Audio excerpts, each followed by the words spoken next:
SEP Fanfic Readings presents 1,000 Words by Olive Juice 28. Chapter 49. In Memoriam. May 2nd dawned clear and bright, with a cloudless blue sky overhead. A warm breeze floated through the castle grounds, bringing the scent of flowering trees and new growth with it. It could not have stood in starker contrast to the carnage that had been wrought on that very same land just 1 year before. The announcement had been made at breakfast the morning before that any students who wished to attend the service and the reception that followed would be welcome to, and that those who did not want to participate were permitted to stay in their house dormitories. There had been a bit of a discussion around the 8th year's dining table when the news of the information had reached them. Some, like Dean, felt the entire student body should be in attendance out of their respect for those who had died. Others, like Hannah, understood why the option had been given, saying it might simply be too overwhelming for certain individuals. Neville pointed out that there were also a portion of the younger population who truly had no idea what it had been like, and that making them sit through a ceremony where a list of names they didn't recognize would be read wasn't really going to help them understand. In the end, they all acknowledged that regardless of how they felt about it, the decision was not theirs to make. They would all be there, front and center, as Kingsley intended to introduce the 8th years and explain the efforts that they had been making all year to improve their inter-house relations. Draco had still been nauseatingly nervous about the throng of people he assumed would be in attendance, but had his fears allayed by Harry and their most recent meeting. It turned out that the only people actually attending the ceremony would be those who were invited, which included all of those who fought that day, family members of those who lost their lives, the Hogwarts faculty, a handful of ministry officials, and whatever students chose to participate. While it would still amount to hundreds of people, it wasn't the massive gathering Draco had envisioned, and he was greatly relieved. As they had previously discussed, the portrait of Severus Snape had been completed and was displayed on an ornate easel in the entrance hall, just outside the doors to the Great Hall, where the service was to take place. Everyone entering the vast space was blessed with the opportunity to not only see the life-size visage of the former potions master, but also be sneered at, or have some other sarcastic comment made towards them by the sallow-faced wizard. A special team had been hand-picked by the minister to put together a gallery devoted to the events connected to that day. Throughout the entrance hall, the Great Hall, and the corridor that led to the courtyard, there were countless other easels, each displaying images or written accounts from people who had been part of the Second Wizarding War. Harry had been asked to write down several of his own first-hand experiences, as had other members of the Order. There were daily prophet pictures that had been enlarged, showing the wreckage of various ancestral estates, magical shops, and even the Brockdale Bridge after it had collapsed. There were multiple pictures of the castle in its destroyed state, and an entire collage of images portraying the rebuilding efforts months later. Floating in between the easels were photos of those whose names would be read during the service. It was an amazing tribute, and a powerful visual encompassing so much of what had taken place. The 8th years had decided to go down together, right after lunch, on the 2nd, and wanting a chance to move through the exhibit at their own pace, and not amidst a crowd. Hermione, for one, was very glad they had done so.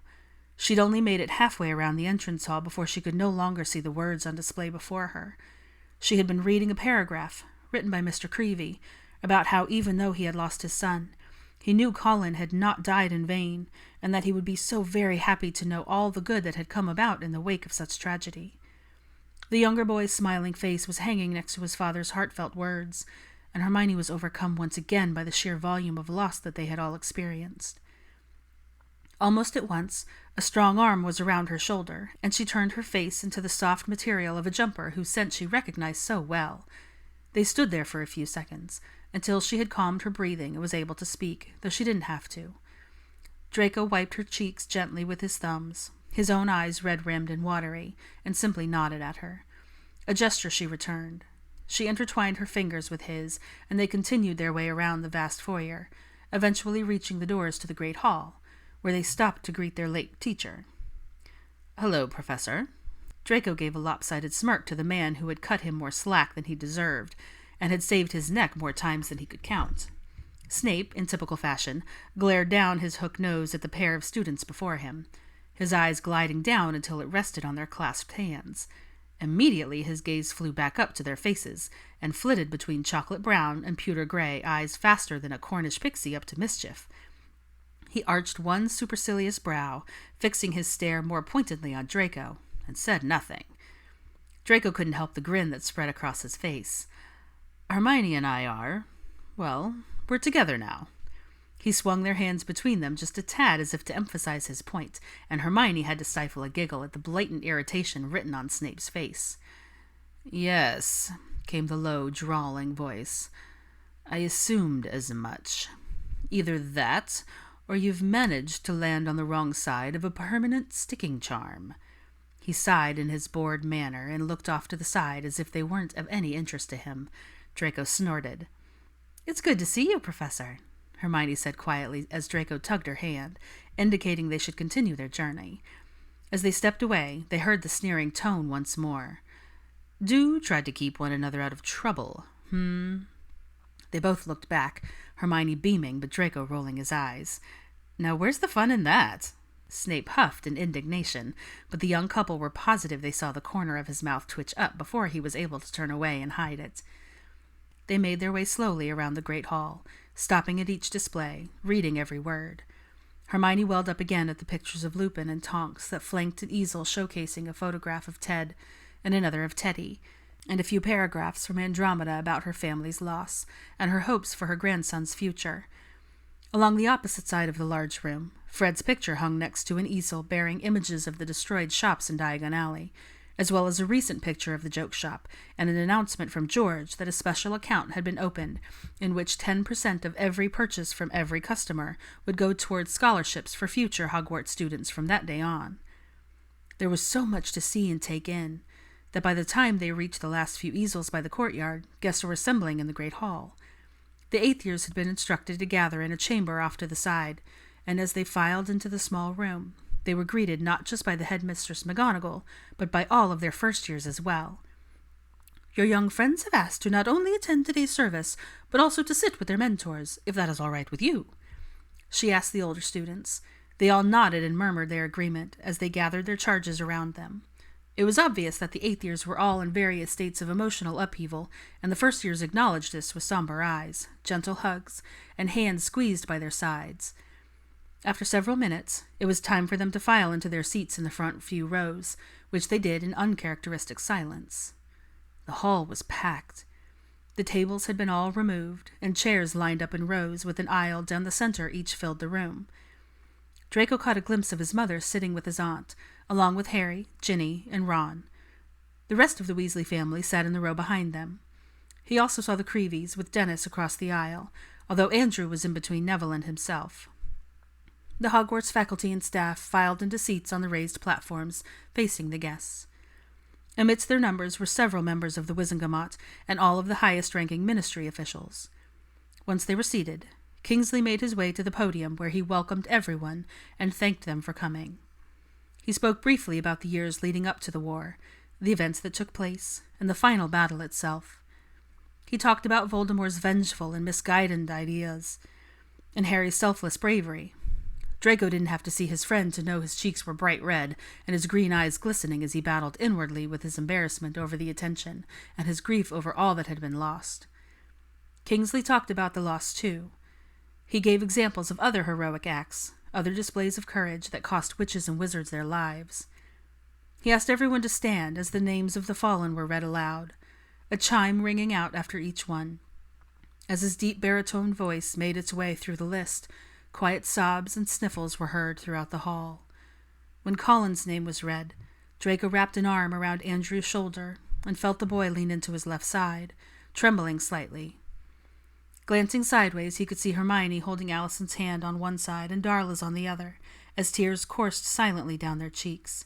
Malcolm was in between Christopher, who was on Draco's right, and Alison, and had looped his arms with theirs as they stood.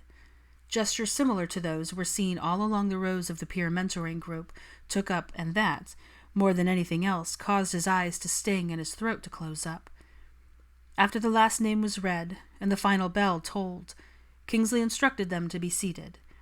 He took a moment to clear his throat and settle his own emotions before continuing. This time, he spoke of new beginnings and the pathways being forged in the wake of such tragedy. He cited examples of positive change, taking place in the ministry, and efforts across all of Wizarding Britain that had been made to stem the tide of prejudice and hate that had cast such an ugly shadow for so long. Lastly, he described the new endeavors taking place at Hogwarts, and gestured to the eclectic group of students sitting right in front of him.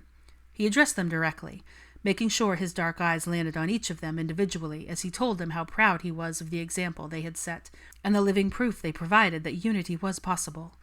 He challenged them to keep the momentum going long after they left the castle grounds, and said he had great faith that all 32 of them were going to do tremendous things in the future. As the ceremony came to a close, the minister invited the guests to peruse the exhibit, and to make their way to the courtyard for the reception. The crowd began to disperse, and the eighth years were quietly talking to their young friends. Others began to approach them. The Creevies were first to reach Draco, both parents pulling him into a hug and thanking him once again for the portrait of Colin, as well as for all he had done for Andrew that year. They were immediately followed by Amos Diggory, who embraced him so tightly he almost couldn't breathe. Over the man's shoulder he saw a woman who was clearly Cedric's mother talking to his own. Every time he turned around, someone else was there wanting to thank him, hug him, shake his hand, or even simply tell him that they had heard about what he was doing with the portraits and thought it was an incredible idea. It was overwhelming, but left his heart filled with warmth once he finally had a moment to catch his breath. He caught Hermione's eye over Xenophilius Lovegood's shoulder as Luna's father extolled her for her brilliance and gave her a small smile and a wink, which she returned. After a while, most of the guests had gathered in the courtyard to view the memorial that had been unveiled. A tall marble column had been erected in the center of the outdoor space, surrounded by a circular garden of ever-blooming gladiolus flowers in an array of colors, signifying remembrance. On one side of the stone surface, the names of all who had perished on the grounds that day were etched. On the other side, the following inscription had been commissioned. The Battle of Hogwarts, May 2nd, 1998. In memory of those who lost their lives fighting against the darkest of evils, may their sacrifice be honored in our promise to shed light wherever it is needed. On top of the column sat a carved marble phoenix, almost identical to Fawkes. As Draco stood there admiring it, Hermione came up beside him and followed his line of sight. I asked if they chose the phoenix because of Dumbledore, but Kingsley said it was more about its ability to rise from the ashes, like the castle has. She turned to meet his gaze, which was now resting on her face, like so many of us have. He nodded and smiled softly, once again thankful to be there with her, to have reached this milestone after so much horror and destruction. As he glanced around to see what some of the other housemates might be, a sneering voice came up behind him. "What are you even doing here?"